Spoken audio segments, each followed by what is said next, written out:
second I walked in, the room froze. Pink balloons, a cake that said "Oh baby," in gold script. And there she was in my wedding dress. Not a lookalike, not a knockoff. Mine. Ivory silk, lace bodice, custom stitch neckline. I knew it the way you know your own skin. I hadn't seen it in 2 years, not since I dry cleaned it, boxed it up, and tucked it into my bedroom closet after the wedding was called off. And now it was on her body. Spilled over her baby bump like a joke I wasn't in on. My sister smiled. Surprise. I didn't smile back. People started clapping, awkward, unsure. Someone took a photo. My mother looked away. I just stood there, keys still in my hand, dress still on her. She didn't ask. She didn't warn me. She took it. From my closet. From my silence. From my grief. And no one, not a single soul, stopped her. No one said a word. Not to me anyway. They hugged her. Complimented her glow. Told her how creative it was to turn a wedding dress into a maternity look. Creative. That dress took 6 months to design. I picked every inch, neckline, fabric, seam placement. I cried when I tried it on the first time. It was supposed to be the start of a forever. She turned it into a costume. I stood in the doorway for a full minute before someone finally said, "Come in, Leah." Come in? I wanted to scream, to demand answers, to rip it off her body and take back the one thing I had left that still felt like mine. But I didn't. I walked in. I smiled like I'd been punched and couldn't feel my teeth. She hugged me, close, tight, like I should be happy for her. "You don't mind, right?" she whispered. My voice barely made it out. "I guess not." The worst part wasn't the dress. It was the look on her face when she asked if I minded, like she already knew the answer didn't matter. Like she'd already rehearsed how she'd spin it if I said no. I sat through the games, the pastel cupcakes, the tiny pink 1Ss strung like laundry over the fireplace. I clapped when she opened gifts. I nodded when someone said, "You two are so close, you must offered her the dress, right?" I didn't correct them. Not because I was kind, because I was stunned. I went to the kitchen, found Mom there arranging plates like nothing was wrong. "You knew," I said. She didn't look up. "She's pregnant. This is a special time for her. So was my engagement." Mom sighed like it spilled milk. "I just didn't think you'd still be so attached to it." The knife wasn't in the words. It was in the ease. She didn't think I'd care. Because apparently, nothing I own is sacred if someone else wants it more. She danced in it, spinning in slow circles, hand on her belly, smiling at her friends like she was wearing joy itself. Like it wasn't stitched from someone else's heartbreak. Someone asked if it was vintage. She said custom but borrowed, as if there were permission. As if she hadn't walked into my bedroom, opened my closet, lifted the lid off the box I hadn't touched since the night I canceled my wedding and stolen it. My therapist once said grief is a house with no furniture, just walls and echoes. Today she hung streamers in my grief and passed out favors. I went to the bathroom, locked the door, sat on the edge of the tub and stared at my hands. I wanted to cry, but I didn't. She didn't deserve the satisfaction. This wasn't just about the dress. It was about how easy it was for her to take, and how easy it was for everyone else to watch. I left before the cake, didn't say goodbye, didn't hug her, just slipped out while they were all watching her open tiny pink shoes and glass baby bottles filled with candy. I walked to my car like I was moving underwater. When I got home, I went straight to the closet. The box was gone. The empty space where it sat was somehow louder than any of the words it'd bitten back all afternoon. She didn't even try to hide it. She didn't ask. She didn't call. She didn't offer to have it cleaned or repaired. She just took it, and that's when I realized she never planned to give it back. To her, it wasn't a memory. It was a prop. And to everyone else, I was the bitter sister who couldn't let go of a failed wedding. But they didn't see what I saw, someone building their joy out of my ruins, and expecting me to clap for it. I didn't sleep that night. I kept replaying it, the music, the fake laughter, the sound of her twirling in my dress. Every time I closed my eyes, I saw the way it moved across her stomach. It wasn't just disrespect. It was intentional. She could've bought something new. She could've borrowed from someone else. She could've asked. But she didn't, because she knew I wouldn't say yes. And because she thought I wouldn't have the spine to say no afterward. The next morning I called her. No answer. I sent a text. "We need to talk." "You crossed a line." No reply. I waited all day. Nothing. That night, I called Mom again. "Did you help her take it?" She hesitated. Just long enough for the silence to answer. "Sweetheart," she said, "you weren't using it." My jaw clenched. I wasn't using my dignity either. Want her to borrow that next? She hung up.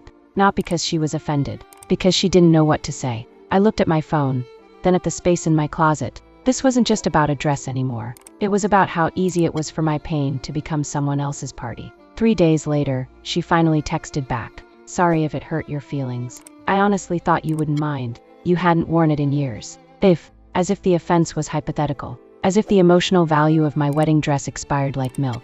I typed a response. deleted it, typed another, deleted again. Nothing felt strong enough or calm enough, because I knew what she was doing. She wasn't apologizing. She was minimizing, reducing a violation to a misunderstanding. She wanted me to say it was okay so she could post more photos and call it sisterly love. I didn't reply. Instead, I went online and checked the photos from her baby shower. There it was, my dress in full view.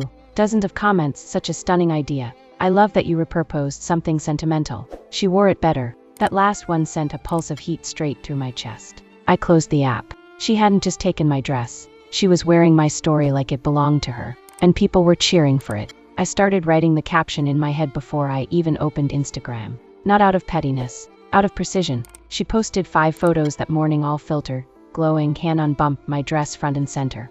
The comments were worse than before. So classy. That's sisterhood right there. You're both lucky to have each other. Lucky? I opened my notes app and typed that dress was mine. Not borrowed. Not offered. Taken. No call. No warning. A wedding I never had, turned into a shower I wasn't allowed to forget. It wasn't rage I felt. It was clarity. I read it back 5 times. My finger hovered over post. Then I locked my phone and threw it across the couch. Not yet. Not like this. This story needed to be told, but not as a comment war. I wasn't looking for sympathy. I was looking for witnesses. I sent her an email. Not a text. Not a DM. An email. Formal. Documented. Intentional. Subject line: what you took from me. I didn't threaten. I didn't beg. I listed facts. The dress was in my home. In my closet. Uninvited, you entered, removed it, altered it, wore it, and publicly claimed it as sentimental.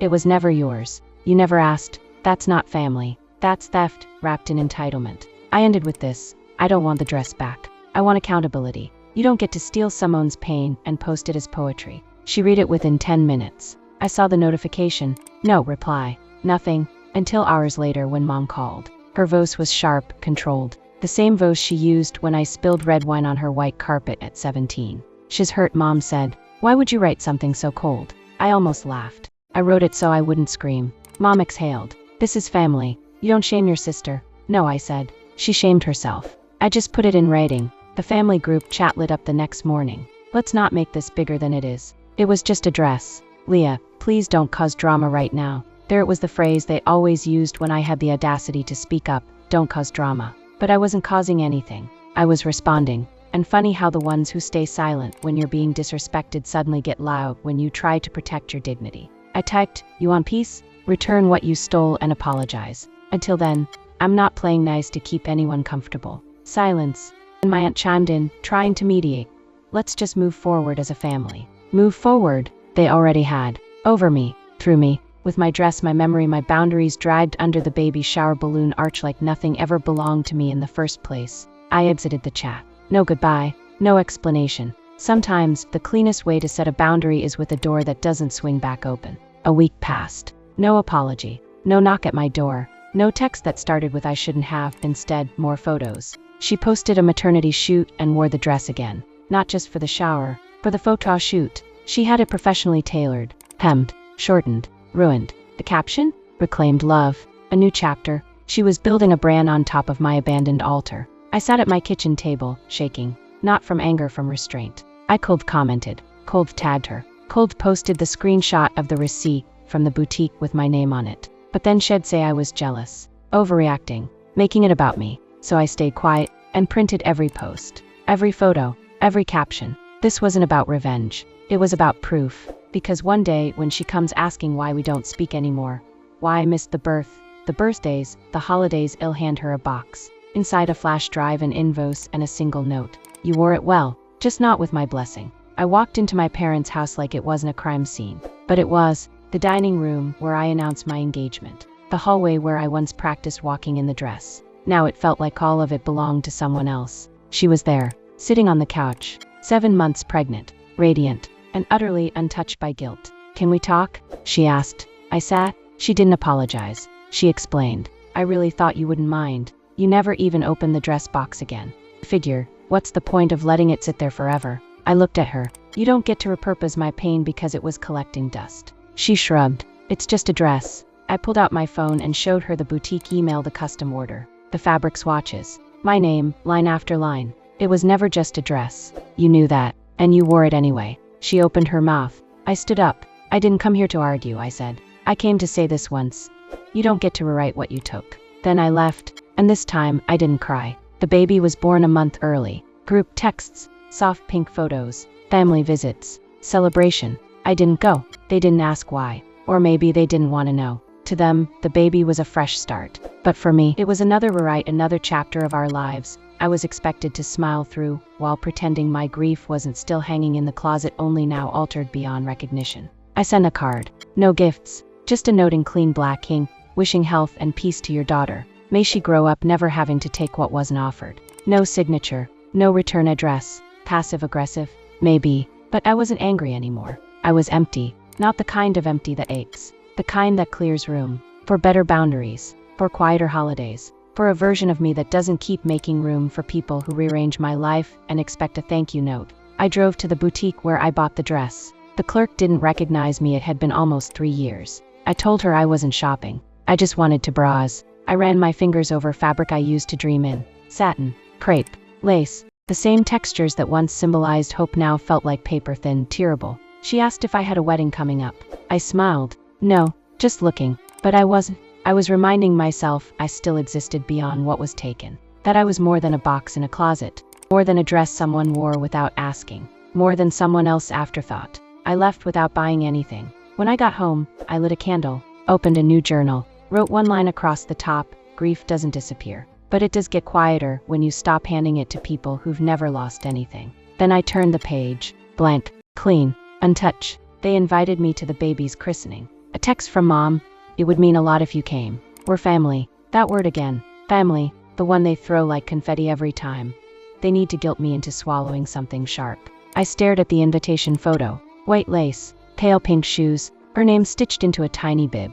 And their center frame was my sister. Wearing white. Not the dress this time. But close enough. I declined. No explanation. Just a polite, final, I won't be attending. 2 hours later, she texted. You're making this a bigger deal than it is. I almost laughed. Not because it was funny. Because it was pathetic. They wanted my presence without my pain. My forgiveness without their responsibility. But I'm not dressing up for a show I didn't audition for. Let them smile for the photos. Let them crop me out. Let them make excuses at every event I miss. I won't explain anymore. Because I've said all I needed to say. The next time they want my grace, they'll have to ask for it. And this time I might say no. I cleaned out my closet. Not out of spite. Out of necessity. The space had become a museum of nearlies and not quite's bridesmaid dresses I wore for other people's big days.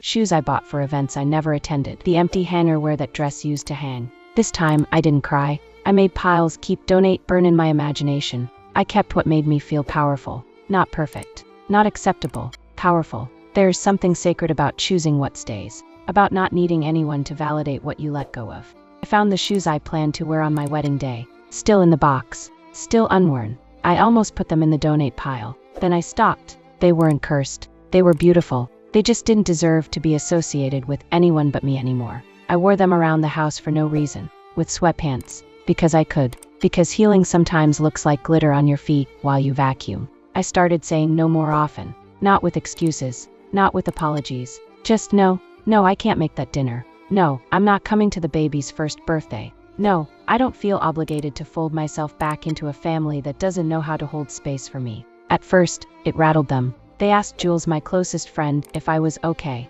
She told them I was better than okay, I was boundaried. And they didn't know what to do with that. Because for years, I was the good one. The fixer. The one who absorbed every slight so no one had to feel uncomfortable. Not anymore. Now, if you want access to me, you earn it. Not through titles. Not through guilt. Through respect. It's funny. People say forgiveness is freeing. But I never felt lighter than when I started choosing myself over their comfort. Let them talk. Let them misunderstand. Let them tell the story wrong. Because the version of me they knew doesn't live here anymore. And she left no forwarding address. Jules and I rented a beach house for the weekend. No itinerary. No dress code. Just space, salt air, silence I didn't have to defend. On the second night, we made pasta barefoot and drank wine from mugs because we forgot to bring real glasses. I told her everything, not just about the dress, but about what it represented. How do you get over being replaced? I asked. She didn't flinch. You don't. You just stop showing up where they keep doing it. I sat with that, because I hadn't been grieving a dress. I'd been grieving access to people who knew better and still chose to hurt me. It's not about forgiveness. It's about not needing their version of love anymore. Later that night, I walked down to the water alone. Let the waves numb my ankles, and whispered, I still remember. But then I added, I don't need to anymore. That was the first time it felt like truth. My sister sent a gift, a framed photo of her baby, the one from the christening I didn't attend. No card, just a note on the back, she looks like you. I stared at it for a long time, not because I was touched, because I knew exactly what it was. A fishing line. An invitation back into a version of the relationship where my role was to forgive quietly and love unconditionally, even if it'd been stepped on in heels I paid for. I didn't take the bait. I wrapped the photo in tissue and put it in a drawer, not as punishment, but because I won't reward someone who still hasn't earned access to me. I don't hate her. I don't wish her harm, but I also don't mistake blood for bond anymore. Family to me isn't host there when the baby arrives. It too holds your heart with clean hands when no one's looking. And right now, that's me. I booked a solo trip, no itinerary, no matching shirts, just me, a week, and a coastline I didn't need to share. I didn't tell anyone in my family. They either guilt me or make it about them. I've stopped giving them access to my joy. I packed light, wore red lipstick through airport security, took myself to dinner the first night, and ordered the most expensive glass of wine on the menu. The waiter said, celebrating something? I answered yes. Finally, that night, I walked along cobblestone streets with no destination. No memories, no ghosts, just my feet, my silence, and the low hum of freedom. When I got back to the hotel, I sat on the balcony and wrote one sentence in my journal. There is no version of me that requires their approval to exist. I underlined it twice. The next morning, I didn't check my phone, because I wasn't missing anything. I found a small boutique on the third day of my trip. In the window, a soft ivory dress. Simple, sleek, nothing like the one they took. I walked in, ran my hand across the fabric. It wasn't bridal, but it was beautiful. I tried it on. It fit like truth. The woman working the counter smiled and said, you look like yourself in it. I bought it without hesitation. Not for an event. Not for revenge. For me. Later that night, I wore it to dinner with no makeup and a braid in my hair. No one stared. No one knew the story behind it. And that was the point. This dress had no past. Only presence. I paid for it in full. In cash. Walked out holding the bag like it weighed nothing. This time, no one could take it from me. And even if they try, I'd never let them. When I got home, I blocked her. Not out of hate, out of health. She didn't reach out again. No calls. No more gifts. I think she finally understood that silence isn't weakness, it's a locked door with no key. And once it closes, that's it. Mom texted, asking if I was done being dramatic. I didn't answer, because I'm not being dramatic. I'm being clear.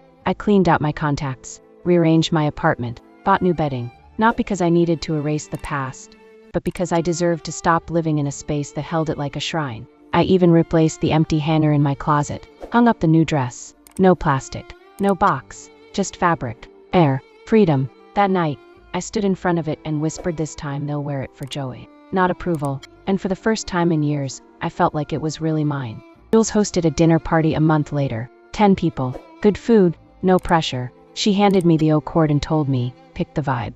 I played Nana Simone. Damn, someone said. You feel this music? I smiled. I've earned it. We talked about books, art, boundaries, how families sometimes love you in ways that break your bones quietly. No one told me to get over it. No one told me to be the bigger person. They just listened. That's what safety sounds like, listening without correction. Later, someone asked if I wanted kids. I didn't flinch. Maybe, someday, but not with anyone who'd expect me to shrink to fit their dreams. No one laughed. No one changed the subject. Someone just raised a glass and said, to not shrinking. I drank to that, and felt taller. My therapist asked, what did the dress represent to you? I said, I think it was the last thing I hadn't apologized for. She paused. I didn't. I kept going. My grief made people uncomfortable. So I folded it, boxed it, and buried it quietly. That dress was the one piece of that life I didn't water down. Until she wore it. And then even that became someone else's comfort. I wasn't crying. I wasn't angry. I was finally honest. Because it was never about the dress.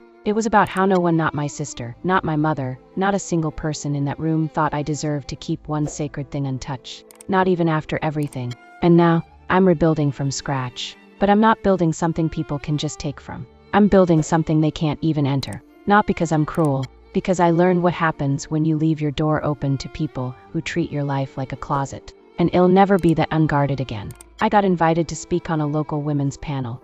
Topic: boundary setting and the myth of the good daughter. When I stood up to speak, I didn't mention the dress. I talked about silence. How we're trained to hold in our hurts so others can stay comfortable. How we're praised when we forgive quickly, but called bitter when we remember clearly. I said, sometimes the most radical act of self-love isn't healing, it's walking away before they realize you were the one holding the relationship together. The room went quiet, then someone clapped. Then another. Afterward, a woman came up to me in tears. I didn't know we were allowed to leave the table, even if they're family. I looked her straight in the eye. You don't need permission. And it hit me that was all I ever wanted. Not revenge, not validation. Just to know I wasn't crazy for caring. And even less crazy for finally choosing not to. The anniversary came quietly. Not of the wedding, of the almost. The day I would have walked down the aisle. The day I would have stood in front of 120 people and promised myself to someone who never made me feel safe. Instead, I took myself out. I booked a table for one. Ordered champagne without a reason. I didn't toast the loss.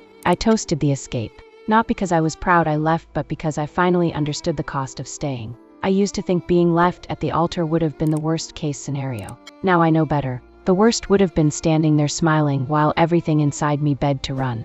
And so when the waiter asked, "Special occasion?" I said, "Yes." I said no. That night, I went home, lit a candle, and wrote a new vow in my journal. From now on, I only say yes when I'm not shrinking. And I signed it, like a contract with myself, one no one gets to violate again. I saw her in the grocery store. Ponytail, no makeup, a baby on her hip. She didn't see me, or maybe she pretended not to. It didn't matter. I didn't hide. I didn't rush out. I kept walking, steady, past the aisle we once raced down as kids. There was no scene, no standoff, no last word. But when I got to my car, I didn't cry. I didn't feel robbed or furious or invisible. I just felt done. And that's when I realized closure doesn't arrive with apologies. It shows up when the version of you that needed one finally stops waiting. I drove home with the windows down, blasting the kind of music you can't cry to. And for the first time in years, I didn't feel like a woman someone left behind. I felt like someone who'd left for herself. I bought a mirror. Big, heavy, gilded edges. The kind you hang like a statement, not an afterthought. I placed it across from my front door so the first thing I see when I come home is me. Not memories, not hand-me-down guilt. Just me. The day it arrived, I stood in front of it barefoot, holding a glass of wine. I didn't pose. I didn't fix my face. I just looked. At the woman who said no. At the woman who walked away from borrowed grace. At the woman who let them call her cold rather than make herself small again. She looked back steady, unfinished, unbothered. And for once, I didn't flinch. Because everything they took was replaceable. Except my ability to stand still in my own life and say, this is mine. And no one wears it without asking. I threw a dinner party. Just for people. Friends. Real ones. The kind who've seen me ugly cry. And held space instead of offering solutions. I made pasta from scratch. Played old vinyl. Lit every candle I own like we were celebrating something holy because we were. We toasted to nothing in particular. No birthdays. No engagements. Just presents. After dessert, someone asked, "What would you tell the you from 2 years ago?" I didn't have to think. It'd tell her not to protect people who wouldn't even defend her name in a room she wasn't in. They nodded. No corrections. No pity. Just agreement. And that was it, the thing I never got in my own family. Confirmation that I wasn't asking for too much. I was asking the wrong people. Now, I've learned the difference between forgiveness and self-erasure. One sets you free, the other sets you on fire. I got rid of the last item connected to that old life. A box of unused wedding favors, buried in the back of my hallway closet like an apology I forgot to finish. I opened it one last time. Little candles with L+C printed on the label. 26 of them. Perfectly preserved. I lit one. Let it burn while I packed the rest. Not with sadness. With certainty. Some endings don't need tears. They need action. I donated them the next day. Told the shop they were leftover stock from an old event. They didn't ask questions. I didn't offer stories. Because not everything needs to be explained to be closed. I walked out lighter. No more placeholders. No more boxes full of things meant for someone who wasn't real. Just room for whatever I choose to build next. I opened a blank document on my laptop. Title: things I was never given permission to want. I made a list. To be angry without being called dramatic. To set boundaries without explanation. To be loved without being useful. To protect something sacred without apologizing for its value. To say no. To not go. To stay gone. Halfway down the page, I realized I wasn't writing a list.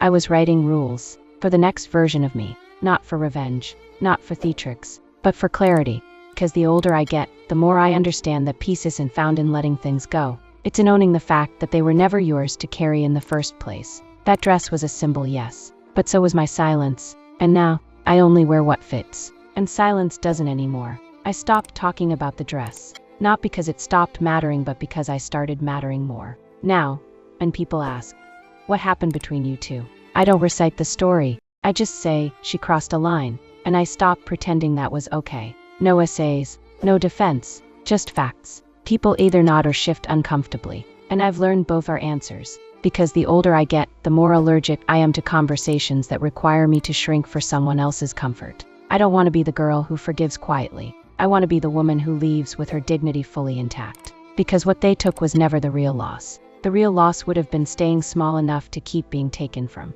Someone sent me a link to a blog. Anonymous, family-themed, clearly hers. One entry caught my eye, the thing about sisters. It was about grief, about misunderstandings, about letting go of resentment. Passive-aggressive, polished, convenient. She never said my name, but I recognized every line. She painted herself as misunderstood, me as unforgiving. It didn't sting. It confirmed everything. She wasn't sorry. She wanted absolution without confession. I didn't respond. Not because I was above it, because I was past it. I printed the post, folded it in half, slid it into the same drawer where I kept her baby's photo untouched, unseen. That drawer had become a small museum of what I chose to walk away from. Proof that I didn't imagine any of it, but also proof that I don't live there anymore. Let her write. I'm busy rewriting myself. I started designing again. Not dresses, not homes, boundaries. A friend asked me to help her build a space for herself, a room in her apartment that felt like only hers. We picked paint, removed doors, hung lights, curated quiet. She cried when it was finished. Not because it was beautiful, because it was hers. And that's when I realized, this is what I've always wanted. Not just peace but ownership.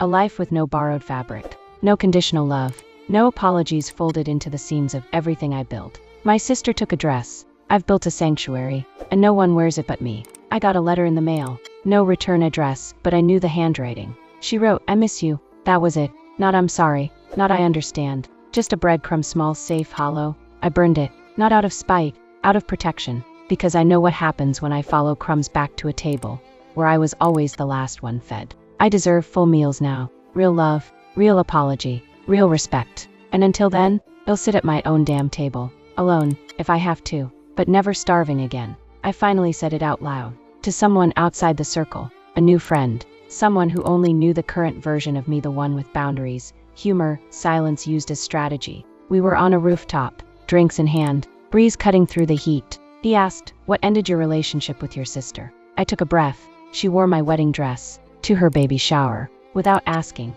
his eyes widened. What? Yeah, like your actual dress? My actual custom, unreturned, altered dress. The one I never wore, because the wedding never happened. He sat back. That's dark. I shrugged. It was worse than it sounds, but also simpler. She took something sacred, and never looked back. He was quiet for a second, then said, that's not something you get over. I'm not trying to get over it, I said. I'm living without pretending it didn't matter. And that was it. No shock, no fixing, just space. I felt seen, not pitied, not judged. That's how I knew I was healing. Not because I forgave her, but because the story stopped being the loudest thing about me. I was asked to speak at a creative workshop, the kind filled with young women trying to figure out what they're allowed to want. The theme was defining your own milestones. I didn't prepare a speech. Instead, I brought the box. Not the box. A new one, small, white, tied with soft ribbon. I placed it on the table in front of me. This box, I said, is empty. And still, it's mine. No one had to give me anything to make it sacred. I decided it was. That's enough. I saw them leaning in, unsure where I was going. I continued for a long time. I kept sacred things waiting, dreams, dresses, parts of myself. And one by one, people helped themselves. Gently, casually, without permission. I paused. But then I realized silence was never a neutral choice. It was a signature, a blank one. They didn't blink. I ended with this: your milestones aren't just dates on a calendar. Sometimes they're the day you say no, or walk away, or reclaim something no one thought you'd even miss. Afterward, one girl asked if she could hold the box. I let her, and for the first time, I didn't feel like anything was missing. I got an invitation in the mail. My niece's second birthday. No apology. Just my name printed on the envelope, like the last 2 years never happened. I held it for a moment, then placed it unopened on the kitchen counter. I didn't need to see the theme, the colors, the location. I didn't need another test of whether I could show up quietly and call it growth. I've outgrown the performance of polite healing. I don't show up to protect other people's comfort anymore. I wrote a card, not to my sister, to her daughter. You don't know me yet, but when you're old enough, I hope someone teaches you that love without respect isn't love, it's training. And you never need to earn a seat at a table that forgets your worth. Love, Leah.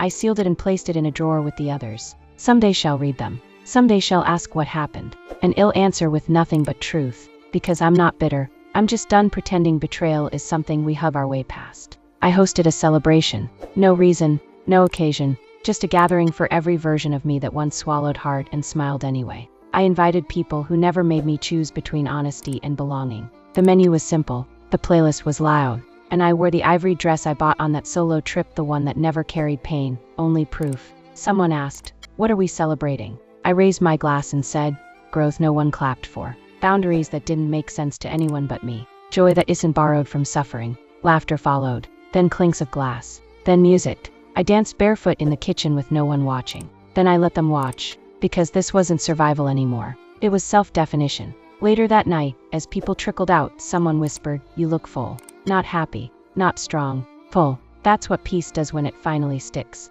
It fills you up until there's no longer space for resentment, explanations, or ghosts in white dresses pretending they didn't cost you everything. I went back to the closet one last time. Not out of mourning, out of ritual. The hanger where my wedding dress once lived now held the dress I bought for myself. No veil, no ceremony, just something that fit the woman I became. I touched the fabric gently, not with longing, with finality. This dress was never worn by anyone else, never used to decorate someone else's celebration, never altered to match someone else's story. It was mine, and that was enough. I closed the closet, then I sat down and wrote my last letter. Not to my sister, to myself. You were never dramatic. You were never too much. You were just the only one willing to name what they tried to bury. You didn't lose them. You found you. And you never, ever need to apologize for that. I signed it, folded it, tucked it into the box, where I keep things no one gets to borrow. Then I poured a glass of wine, opened the window, and breathed in my life. Not reclaimed, redesigned. No applause,